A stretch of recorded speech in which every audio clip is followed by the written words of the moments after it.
natunaw na and iinumin ko naman. Guys, ang lagayan nito buti ha, and ang laman nito 60 capsule. Magtitik naman ako ngayon ng aking Hikari Ultra na capsule. Kanina hindi ako nakapag-tik ng umaga, so dadalawahin ko ngayong gabi. Pag nakakapag-tik kasi ako nito guys, masarap yung tulog ko.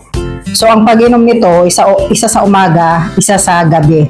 So kapag hindi kayo nakakainom sa umaga, pwede nyo dalawahin sa gabi. Kung hindi rin kayo nakakainom sa gabi, pwede nyo rin dalawahin sa umaga. So depende na sa schedule ng inyong pag-inom. Pero ako guys, ang ginagawa ko nito, nagtitik ako every night before ako matulog kasi nakakatulong to sa akin na makatulog. Hinahalo ko lang dito sa aking natirang juice. So ganito lang yung ginagawa ko guys. Hinahalo ko lang dito sa aking juice o kaya sa kape.